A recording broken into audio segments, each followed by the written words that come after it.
Welcome, Jenny, to IWDC Spotlight session number 2, and I'm so excited to have you.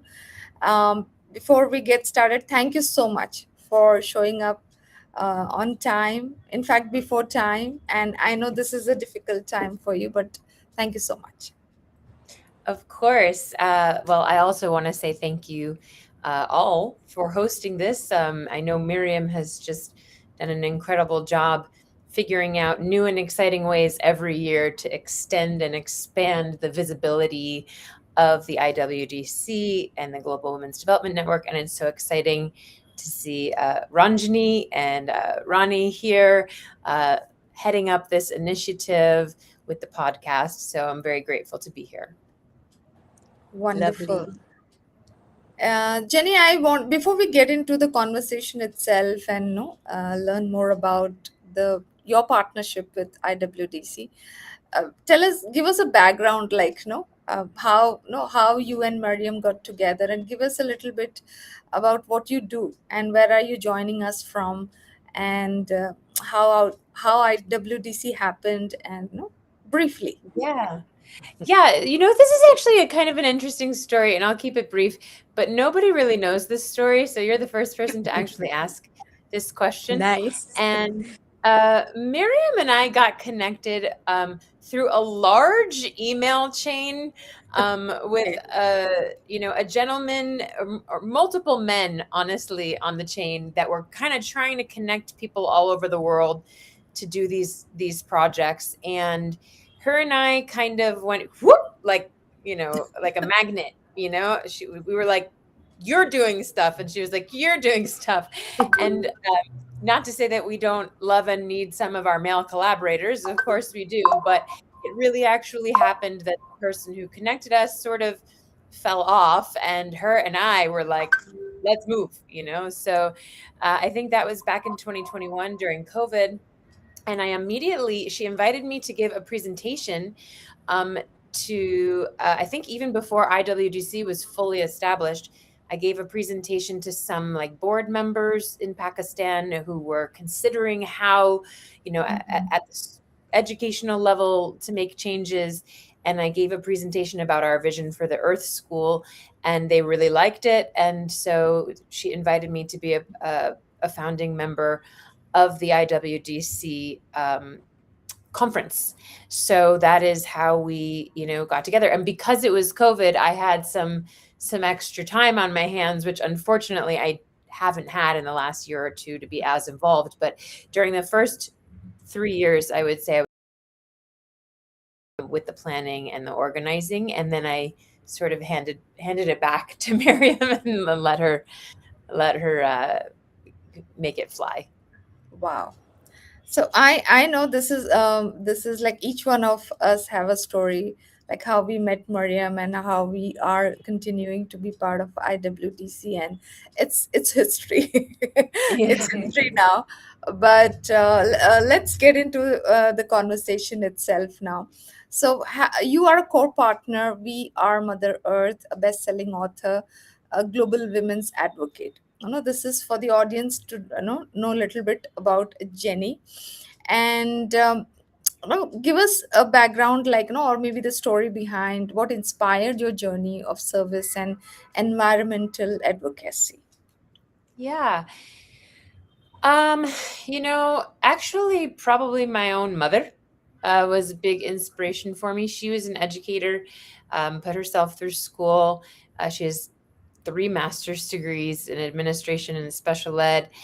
And unfortunately, she became very ill at the hands of multiple abusive men and, multiple abusive marriages. And I started to see how there was no safety net in the United States. The domestic violence safety net was really non-existent. We talk about it, right? And we make laws about it, but when you really need it, it's not there. And I also saw her mental health decline, her financial decline. I mean, we grew up, I wouldn't say wealthy, but, middle class, and the husbands were the ones that made a lot of the money. She did too, but, without their income, the family's, financial position declined. And so I really wanted to start helping women. That's where I wanted to be able to help women and girls to be more attuned to their own creative capacities. You know, my mom wasn't just a great worker, she was also a songwriter and a playwright and, you know, a singer. And she did all these things that had to get put to the side because she had to take care of all this, navigating all this abuse. And it just didn't seem fair that all of her creative capacities got lost. So that's where my original interest in supporting, you know, women and service and families and, you know, helping families started. Then after about 3 or 4 years of doing that, I, you know, working for different nonprofits before I started my own, you know, um, We Are Mother Earth kind of came about because um, I met a man who was talking to me about how you know, you can't really respect the family until you understand that everything comes from the feminine energy, Mother Earth, Mother Nature, Yeah. and so the only way to really change the system from the ground up is to realize that we don't have to be working so hard. Mother Nature provides, you know, all Mhm. this food, the inflation, the costs of food, the costs of healthcare, all these things that we argue about in the United States are actually based on a larger problem, which is that we don't utilize our land very effectively, and we don't create sustainable, healthy food, which is really free to us from Mother Earth. Instead, we exploit Mother Earth and we, you know, we till the land and we do industrial agriculture, and then we expect to have low food prices and low gas prices, but it doesn't make any sense. It's like a man who abuses a woman who expects her to still perform her domestic duties. It's the same thing. Yeah. So I started seeing this parallel, and I shifted my mission a little bit to be more broad, to protect Mother Nature and to see how Mother Nature could provide a lot of these food security, primarily food security and environmental kind of sustainability and regeneration, so that families could relax a little bit more. You know, families could live a lifestyle that's a little bit more slow and Mhm. have some of the technologies. These farming technologies are really amazing. It's like if we actually implemented these for families, we wouldn't have to work so hard. Yeah. Very beautiful, very powerful message, and a strong and, no, I would say, a conscious awakening behind the work that you're doing. And uh, it's visible, but consciously we are in an auto mode to see it invisible, and you are the people who are bringing it to the table, and let people know and awaken them. Rani I ma'am. will say just one thing before you move forward. I do want to just want to say one of the challenges is that for some reason, people don't really care that much about environmentalism. You know, they see it as a cause. You know, there Hmm. are sects of people that care about. So I'm trying to figure out how we change the messaging around Mother Earth for people to understand that this is not just like save the environment. This is really like everybody could be living healthier and happier and more resort like lives if we just, you know, like we could live in a way when you go to a resort and things are abundant and fruit and this and that. You know, Yeah. we actually can live that way. And it's not about like save the planet. It's about, don't we want something better for ourselves? So that's a struggle with Mother Earth, is a lot of people think it's just kind of save the environment, and it's so much more than that. Yeah. So So it's true. all about creating that ecosystem where we can Yeah. coexist, Yes. and we can thrive. No, you don't have to put somebody down to grow or see your own growth. We can all Exactly. coexist and be happy and abundant, fulfilled, and in our own ways. And we don't Yes. have to snatch and steal, or maybe uh, uh, do bad things around to just make yourself safe and comfortable. Rani, would you like to add something over here, or you have a question that you picked? Yeah. Actually, Yeah. I love the story that Jenny just shared about how she's got the how she connected everything and wanted to do something that's really very purposeful, and I admire her for doing that. But I also am amazed about her 3,000-mile earth walk across America. It has inspired people around the world. So, what sparked the idea, and what did that journey teach you about humanity and yourself, Jenny? Can you share with us? Yes, what a wonderful question. Thank you for asking that. So interestingly, it was all connected. So I was living on a farm in New Jersey where I had met this man who, inspired me to rebrand as We Are Mother Earth, and I met a woman at one of our events who was hiking in the mountains, and she came down the Appalachian Trail. I don't know if you know what that is, but it's one of the big trails in the United States. And she had a story of being sexually assaulted while she was in the military, like gang raped, actually. And she started hiking the trail not because she thought was thinking about trauma or anything, just because she needed to get out there and do something. And so she was hiking the trail through the farm that I was living on, and I was so inspired by her story of hiking and to heal sexual assault. And that's kind of also, fitness had been something that I had been looking at to heal trauma. And so I decided to help her tell her story. And so I went and somebody donated me a backpack that was too big for me, and I got on the Appalachian Trail to do journalism for this woman. So she was actually in the spotlight, and I was just doing the journalism.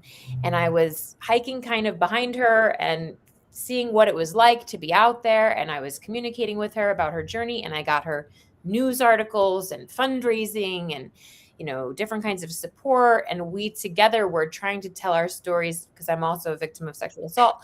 So we were trying to tell our stories about, healing from trauma as women through fitness and permaculture, growing food and, being self-sustaining. And on that hike, which was only 140 miles that I did, I met a man who was kind of like a sponsor or a donor, someone who was a big hiker. And he, I was talking about how I wanted to hike across the United States. And but I was talking about it kind of like maybe one day, like in the future. And he was like, yeah, we should do that. We should make a documentary about it. And so I wasn't sure how serious he was, but a couple months later, he reached back out to me and said, I'm going to hike across the US. Do you want to come? I will sponsor your gear. I'll get you like really good gear, and I'll navigate everything. So I'll do kind of the hiking stuff, the preparation, and you can do the storytelling and the interviews of the people along the way. And so that's how it started. I got recruited. I got like invited to do it. And then 200 miles into the walk, he decided that he didn't want to do it anymore. And so I was out there by myself. Okay. And I could have stopped and I could have gone home, but I decided that I was just going to keep going. I said, let me try to get it to 500 miles. Let me try to get to 1,000 miles. And then before you knew it, I was doing it on my own and telling the story of Mother Earth and, of my vision for a society where things are earth smart, where everything is kind of just working with nature instead of against nature, and that we all kind of live in this more heavenly-like, resort-like environment where Mother Earth takes care of us. Wow.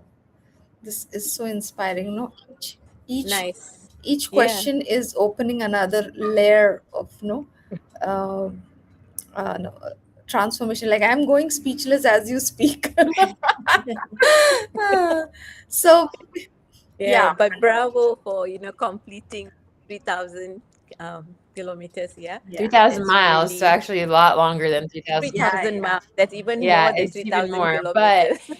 yeah, it Yeah. was, thank you. It was a big accomplishment, although to be honest with you, I sort of forget about it because we're still not fully funded. And for anyone that's watching this that might be inspired and might have resources, it's like I did all the, I've done all of these things so that we could garner support and funding. And we did get some, but that was 6 years ago. And now, 6 years later, we are in a funding freeze again. So anyone that hears these stories again, I feel like I got to go do another hike or something, because the idea is that we want to tell these stories so that people realize what lengths I'm willing to go for this vision. Yes. Nice. I just have one little question, Yeah. Ranjini, because Jenny just mentioned the word smart just now, and I know that she has a meaning for that Yeah. smart. So maybe you want to share that with the audience as Oh, well. thank you for paying such close attention. I really appreciate it. Makes me so happy because in my life, so many people don't care about these things. So it's like, oh my God, I'm going to cry. Somebody remembered. Yeah, Earth Smart stands for, and we're trying to get it trademarked, it stands for sustainable, mindful, artistic, regenerative, and transparent.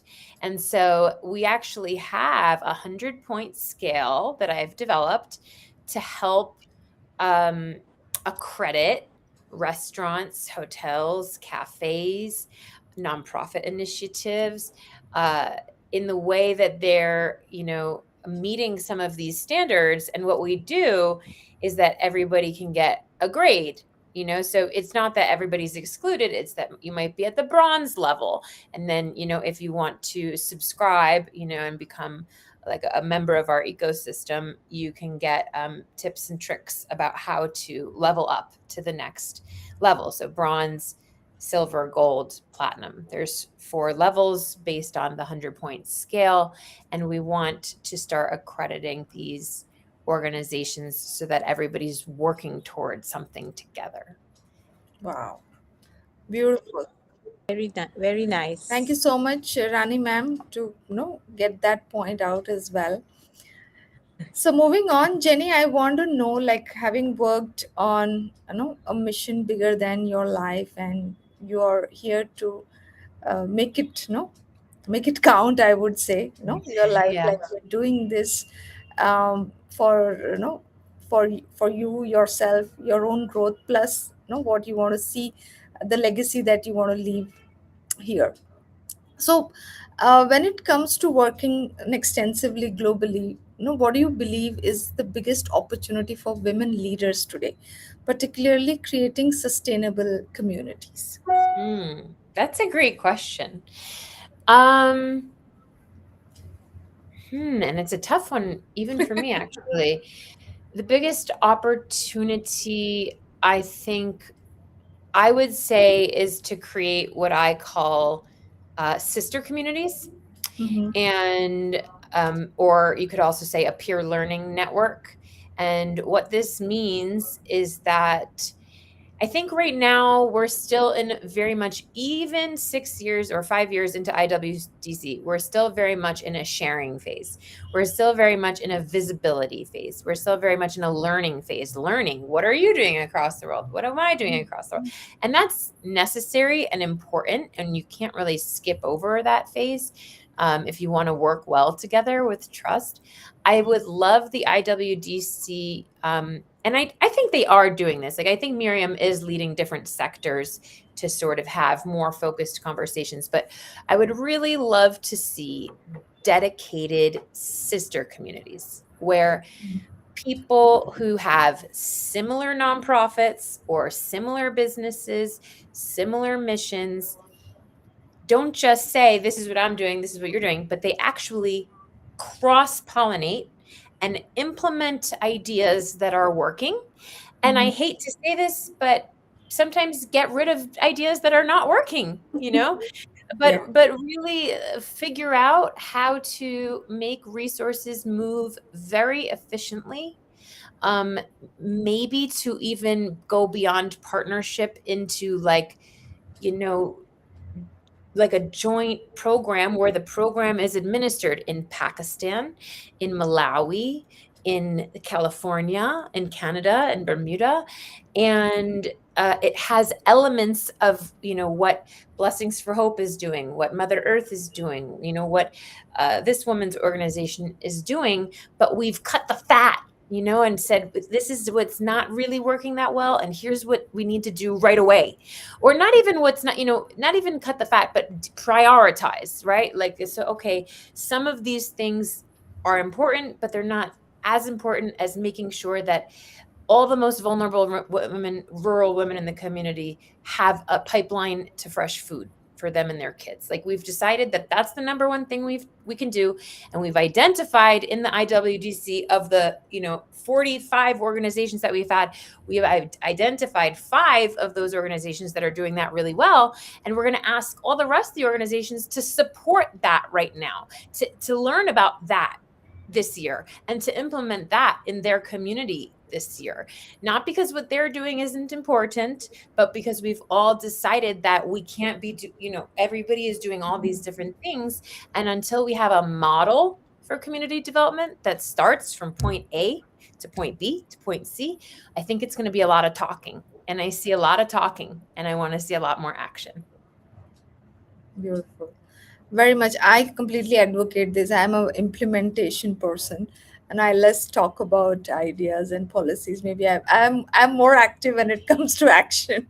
That's good. I am a talker, so I'm not, it's like, for me, I'm talking to myself too, right? I had to get to the place where, I mean, this year, the last 2 years, we did a lot of implementation, which is why I wasn't as involved in the conference. And I learned really that is really what has to happen more implementation. Yeah. But both are important. Like, there has to be brainstorming, there has to be ideas that are Yeah.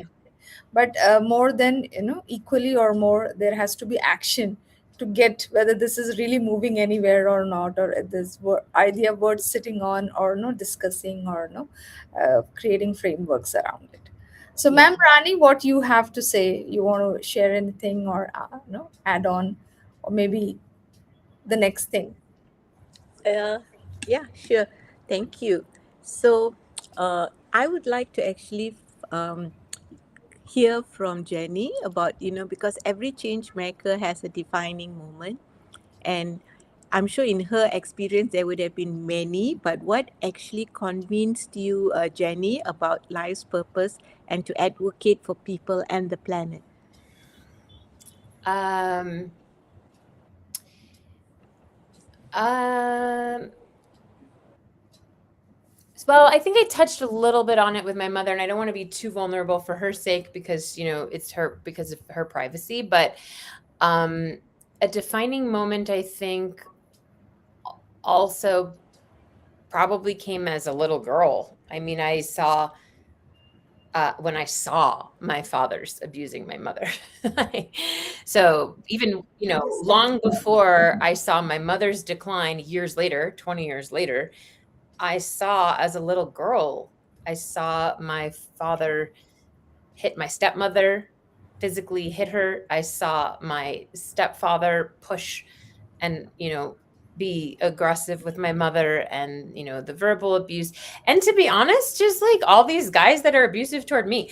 I know many men in my life who are good men, and it's not to say that there's not good men out there, but it's like 50-50, like there's too many abusive men in the world, is honestly, like, that's my defining moment. I'm just kind of fed up. I'm fed up with abusive men, and so I'm trying to figure out a way to help men understand, instead of saying stop abusing us, to give them a life where they feel also powerful, and like they don't have to work so hard to provide for their family. Like, if I could convince men that, they are going to get to participate in this wonderful life too, because I think men are overwhelmed and stressed out, and they're having to provide for their families, and they get angry and they take it out on women. So I'm trying to create a world where men are also taken care of, and that they get to be creative. A lot of them wanted to do something other than work in the, in the factory. A lot of them had visions and dreams for their lives that they never got to achieve.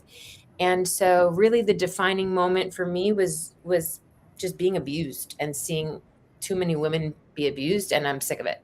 I'm just sick of it. I'm done. I want to build a different world. Yeah, I totally feel you. Yeah, truly. Thank you for Thank sharing. you for bringing this up, Jenny, because this is a very personal and very vulnerable side of us, and we have seen it's not just that it's happening on one side of it, it's there. No, human problems are the same everywhere, and it takes a lot of courage to voice it and talk about it and do something about it, that you bring change. And it's it all starts Yeah. with voicing and having that courage to acknowledge and share. So I and do think more people, like I see more men. There's niche spaces, not only just the IWDC where we have some great men here, but there's niche spaces in the spiritual community also, like in the yoga community, where men's work has become a thing. Like men doing their inner work, men going to therapy, men having men's circles, men releasing their shame, men, admitting the ways that they've abused women before and, repenting. And so I'm seeing like a small sect of this happening. And I want to also like pour resources and money into that, because I think men's work is also Mother Earth work. yeah, yeah, we as we said earlier also, and it's all about coexisting. It's not like Mhm. I'm only trying to protect women. We are here to support the earth, and and when you talk about planet, we talk about other or species as well, you know Yes. the plants and trees and everything. So it's holistic, and it's not Yes. about just me and I resonate being a woman, I'm mother earth and I'm going to take care. So it's not a selfish way to look at it. um, but yes, there is awareness, there is movement in all these spaces, and we are just trying to bring this together so that there is effectiveness and impact, the greater impact we can create. Mhm. Yeah, so thank you so much for sharing that. And moving on, I would like to learn about your leadership lessons. So, creating something global, no, movement, and you've been associated with this with many countries, like the Mhm. global impact that you're creating. What are the Mhm. leadership lessons that you would like to share, like what you've learned? Yeah. Well, I've had to really think about this one a lot lately because I don't know if I've been the best leader that I could be in the last couple of months because I've been so stressed out. And I do have some amazing leadership qualities that I'm proud of, and I think a lot of people would honor and resonate and be inspired by. But I also think part of leadership is knowing when to identify that you might not be the best person to be in the leadership position right now, because I've found myself, and not in any super significant way. I mean, but like I've found myself losing my temper a little bit, just like losing my patience, mostly because we're out of resources, right? Like it's not really to do with the people that I'm dealing with. It's mostly like I want to help more and I can't.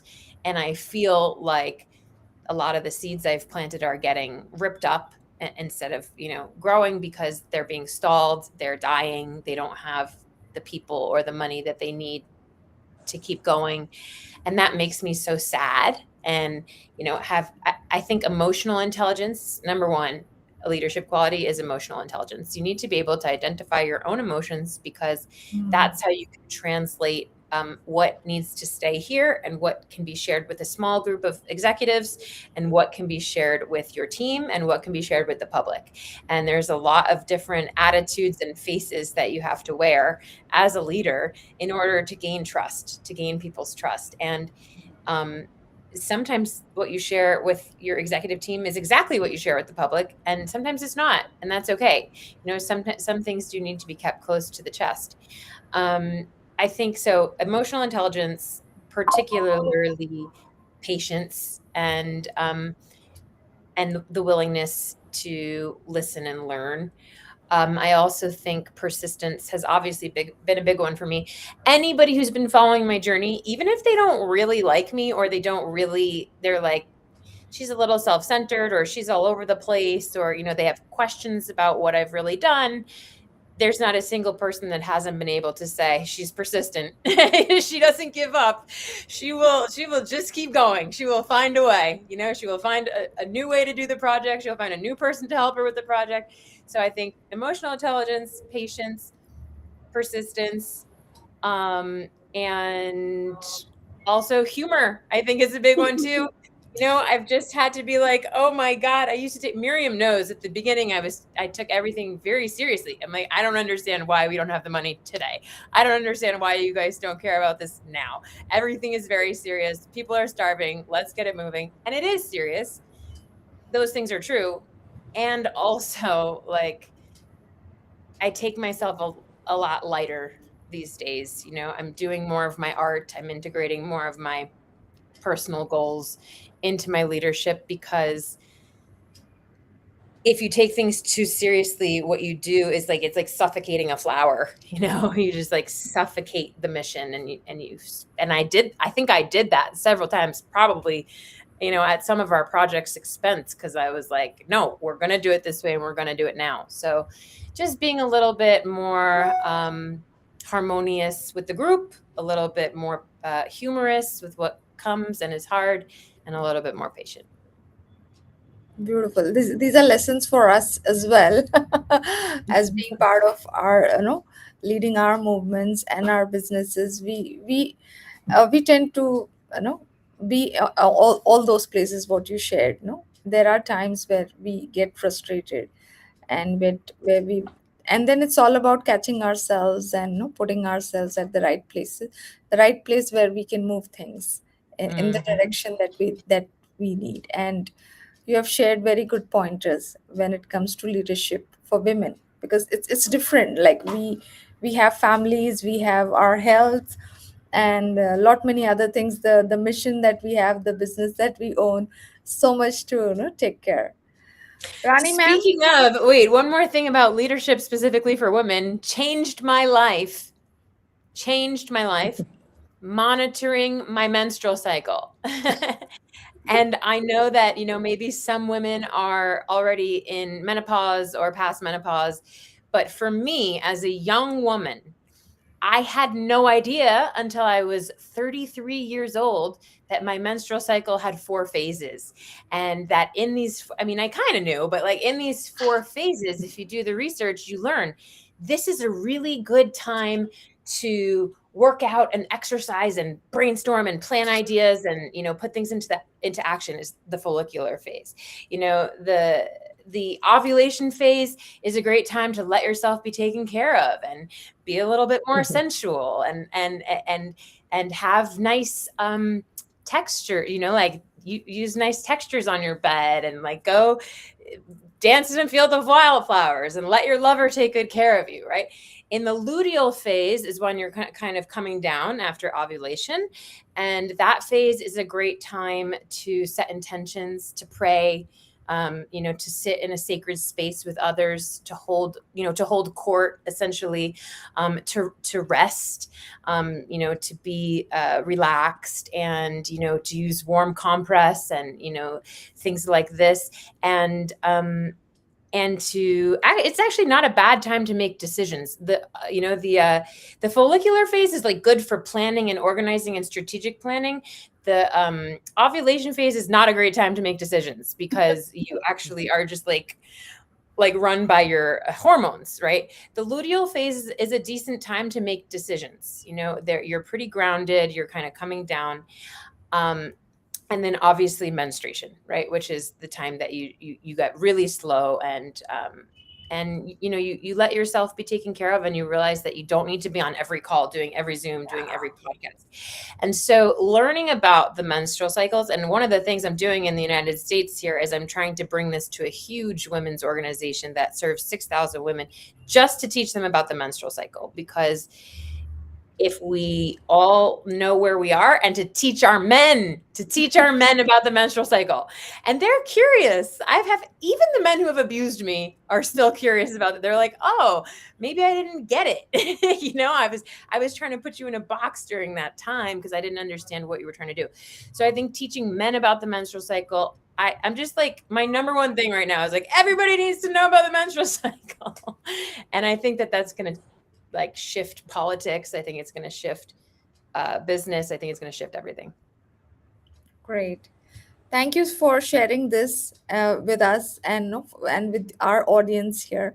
So, Ma'am Mariam, thank you so much for joining. And you have anything that you want to ask Jenny? For now, we are kind of reached the closing of the conversation. You have anything to share, or you have any perspective around the movements and the vision that Jenny has to contribute through IWDC?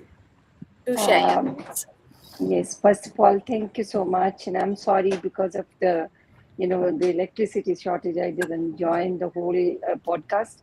But thank you so much, Jenny. And, uh, you know, um, as a pioneer member, I must say that uh, I think so. We remember each and every day when we started in 2021. I know. And how we do the today. Our lead moderator Ranjini is sitting here, and Ranjini, Jenny was the first moderator of IWDC as well.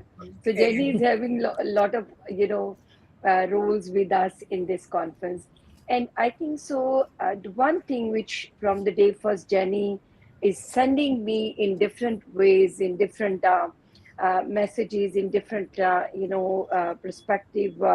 We have other different initiatives as well collectively, like we are working on agriculture, we are working on so many other things. But Jenny is very much consistent on one thing, that we need space for the women, not only just to come as a speaker and share about your initiative for 30 minutes, 15 minutes, or 10 minutes.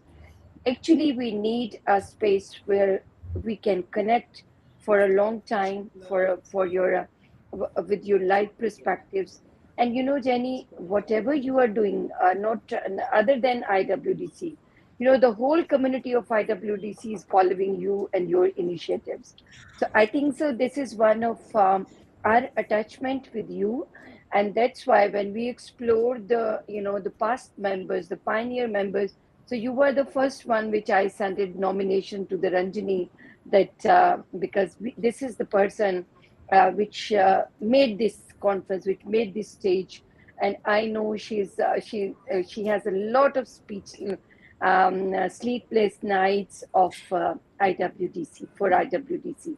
So today we all are here for you, for your all initiatives. We are very happily to ready stand for all kind of partnerships, your initiatives for agriculture, your initiatives for the young children. So I must say on this platform, IWDC is now open for you for all kind of partnerships, collaborations, and opportunities for you as well, being a pioneer member. So this is my perspective. No question for you. These are only, I must say that these are the words which I must say every year, everywhere. But today, this podcast is exclusively for you. So these are the words only for you and for your, services for this platform. Thank you so much. I just have to respond to that briefly. Sure. I it's so I'm so grateful, to have had that opportunity, but I'm also grateful that you recognized how much I put in, that those really 2 or 3 years at the beginning, but definitely the first year. And it in the moments where I've felt like I'm disconnected because I've had to step back or do my music or, take another path, or to have Miriam just constantly be this mother figure and saying, nope, no, you're still with us. We still see what you did. That's never going to get erased, right? She said it's never going to get erased. And And no matter how I've been like, trust me, you don't want to work with me. I have too much drama going on. It's too much. She said that, that might be true, and you'll handle it, and you're still welcome, right? Like, and and you still matter. And that is something that I have not gotten from so many other mentors and partnerships. So it means, obviously, you can see it's bringing me to tears. It means so much to me to be remembered in a positive light, and to see the sleepless nights that I'm putting in all across the globe every day, hiking to raise money, trying to start initiatives everywhere I go. And so, Miriam, you've always seen me, and that's invaluable, invaluable. Thank you.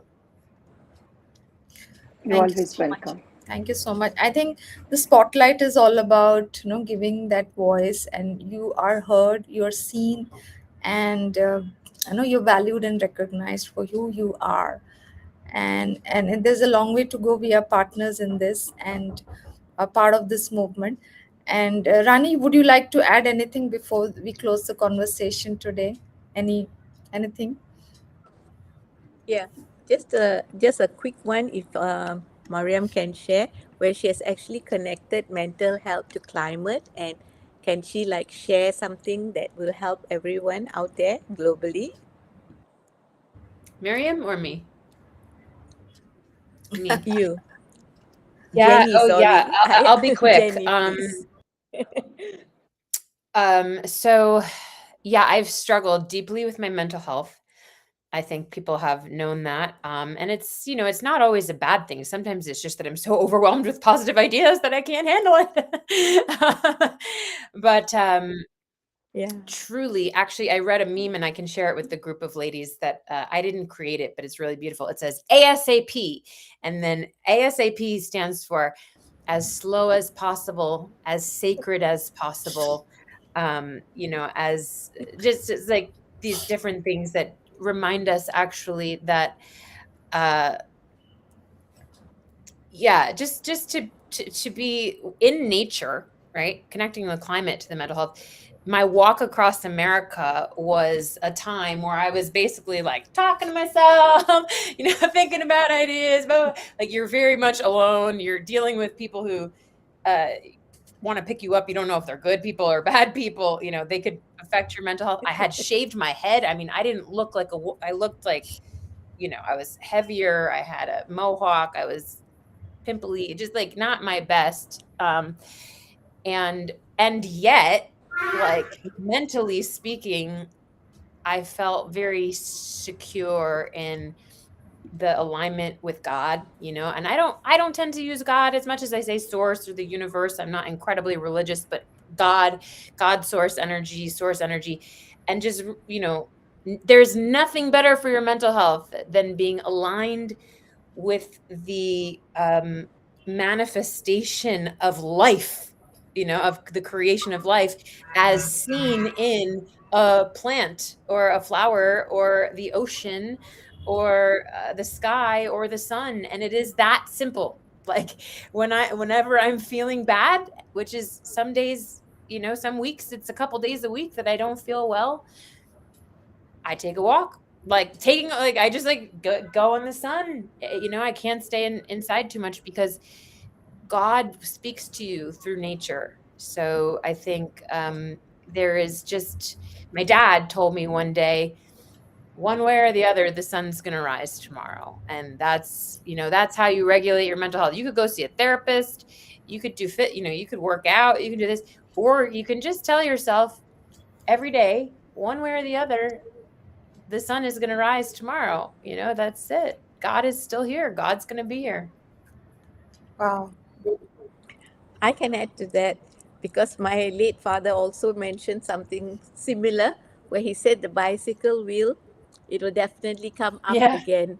So don't worry. That's a good one. Yeah, that's a good one. That's a good one. So Wonderful. also beauty, it's just like the beauty in, the beauty in nature. I mean, I could look at a mountain and just be like, whoa. Anytime I don't feel beautiful, it's like, well, I don't have to be beautiful. I get to observe beauty. I get to connect with beauty. And recognizing how important beauty is. And we have these beauty standards for women, but eating healthy has made me look, I've lost 10 years in my life from eating clean and drinking. I drink purely mountain spring water, and like the radiance that comes from knowing you're connected to nature is, you can't get it out of any kind of makeup bottle.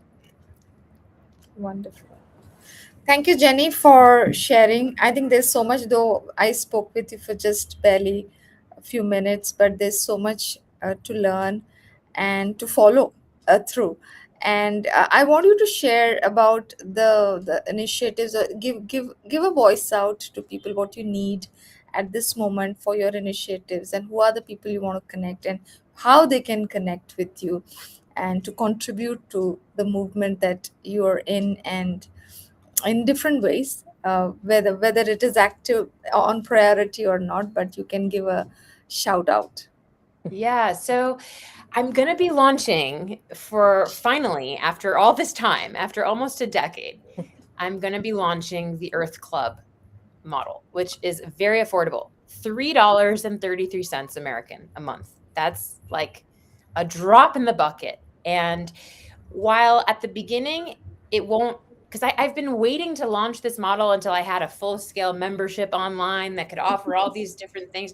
And I finally just said, you know what, forget about it. I'm just going to do a PayPal right now. You know, we have the options, $3.33 for an individual, $9.99 for a family of 4, or $19.99 for a family of 5 or more. And for a business, it's $299 a month. So I'm going to be launching this, and this is going to go to support our ambassadors in Kenya who have been on a funding freeze for 6 months. And, you know, I've been helping them out of my pocket, but they're all like, we can't keep our projects going unless we get support. It's also going to be going to help our initiative in New Jersey, which is a drumming festival where we help disabled people to learn how to, connect out in nature, and all of our different initiatives. It'll be also helping to continue to make the music. I'm about to release my album, which will be 100% for charity. So it'll be helping with that. And it's just like the easiest thing, like $3.33 a month, very affordable, very fair. And this will be how we start welcoming people into the Earth Club ecosystem, for just, the price of less than half a coffee, is like you're going to be able to start to get more information about what we're doing, who you're helping, and how we're going to go Earth Smart. So we'll be launching that probably within 6 weeks, I would say. Wonderful. So do share all the details with us. I'll drop it in the description of this video so that people have the access to reach wherever they watch this. And thank you so much for sharing your life, sharing your lessons, your time and energy, and so much that I've taken away in this session. I would love to follow your initiatives and be part of the movement, as I'm part of IWDC. And thank you, Mariam ma'am, for being here and bringing Jenny on board. Welcome. And thank you, Rani ma'am, for joining and being a partner in hosting this You're session. most welcome. And Yeah, and all the God bless best, you, Jenny. Jenny. And Thank lots you. of love and blessings. And have a great day and a fantastic year ahead. Stay I in just touch. want to get one little photo of all of us here, so everybody give Sure. a smile, okay? Yeah, let me move it. Yeah. All right. One this way.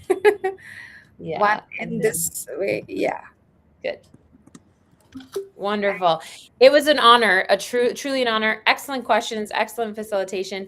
Ronnie, I know we've been connected. I know you've been following me, so it's kind of cool to see you and have this talk with you, because you're always kind of liking some of my stuff. And and I know that the people from the conference do follow along. I'm just looking forward to the time, Miriam, when we open this up and we start really kind of seeing these fireworks of these initiatives working together, and it's all the Yeah. work you've done is just Thank you. remarkable. I I also, always say yeah. it needs to be funded like the NFL. I keep telling everyone I know in I America, also, I'm like, we yes. got to get the IWDC funded at the same rate as the football league in America.